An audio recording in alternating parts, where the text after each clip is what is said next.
होते कहाँ खलीलो बिना काबा व मिना लौलाक वाले साहिबी सब तेरे घर की है। काबा भी हुजूर की वजह से, हज भी हुजूर की वजह से, ज़कात भी हुजूर की वजह से, नमाज भी हुजूर की वजह से, तो इज्जत सारी हुजूर की वजह से है।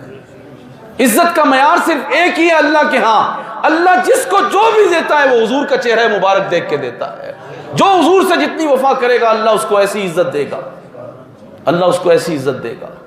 और इज्जतों का पता चल जाता है उस वक्त जब बंदा दुनिया से जा रहा हो, तो पता चल जाता है कितना इज्जत वाला जा रहा है। ऐसे ही है ना, पता चल जाता है कितना इज्जत वाला जा रहा है। जी हाँ, हमने देखा एक बंदा जिसके पास जाहिर दुनिया का माल नहीं, मस्जिद के अंदर झाड़ू लगाई, फिर उसी मस्जिद में कुरान सुनाया, उसी मस्जिद में मिंबर और मेहराब पर रसूलुल्लाह की इज्जत और नामूस की बात की। खत्म नबूवत का मसला आया तो जान लेकर हाजिर हो गया, औलाद लेकर हाजिर हो गया।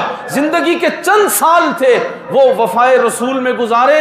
अल्लाह करीम ने जनाजे के वक्त पूरी कौम को दिखा दिया कि हुजूर के गुलाम बेताब होकर कि हम इस बंदे का जनाजा पढ़ लें तो हमारी भी बख्शिश हो जाएगी।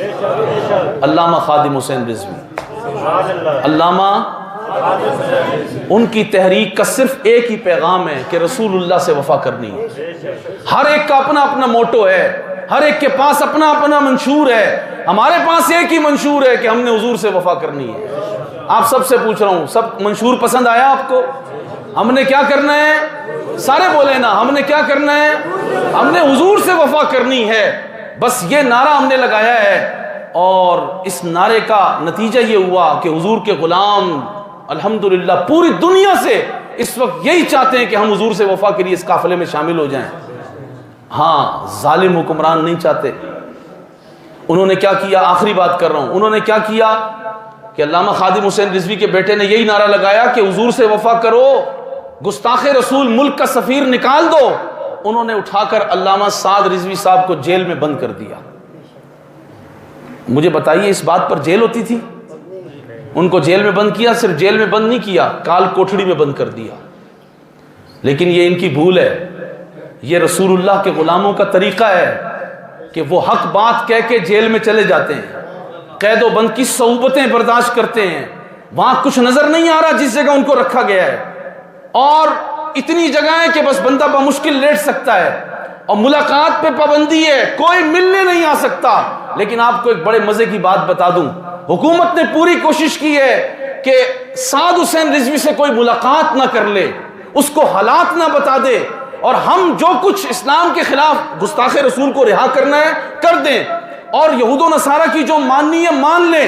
उस 25-26 साल जवान का खौफ इनको इतना है, हक बात कहने वाले का। लेकिन एक बात बता दूं, ये किसी को मिलने नहीं दे रहे, लेकिन मैं जानता हूं कि उनसे रोजाना हर रात हर दिन में एक बंदा मिल के आता है। उस कोठड़ी में पाबंदी लगी हुई है। एक बंदा है जो अल्लामा साद रिजवी से रोजाना मिलता है, रात में भी मिलता है, दिन में भी मिलता है, और उसके दिल की धड़कनों में जाकर मिलता है, और उसकी रूह की तरबियत करता है, उसे कैद के अंदर कुंदन बना रहा है। और अल्लामा साद हुसैन रिजवी इश्क रसूल का जाम उससे रोजाना पीकर जब बाहर आएंगे तो फिर आप देखिएगा पूरी कौम लब्बैक या रसूल अल्लाह का वो नारा बुलंद करेगी कि इंशाअल्लाह तबारक व तआला सारे यहूदो नसारा और उनके दल्लालों के मंसूबे खाक में मिल जाएंगे। वो कौन है जो रात में भी दिन में भी पाबंदी लगाने के बावजूद अल्लामा खादिम हुसैन रिजवी हैं, जो साद हुसैन रिजवी से मिलते हैं। हाँ, ये दुनिया कोई और है।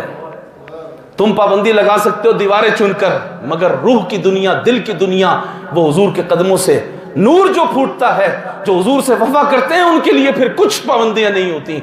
अल्लाह तबारक व तआला मुझे, आपको, मेरी नस्लों को, आपकी औलाद को रसूलुल्लाह से वफा नसीब फरमाए।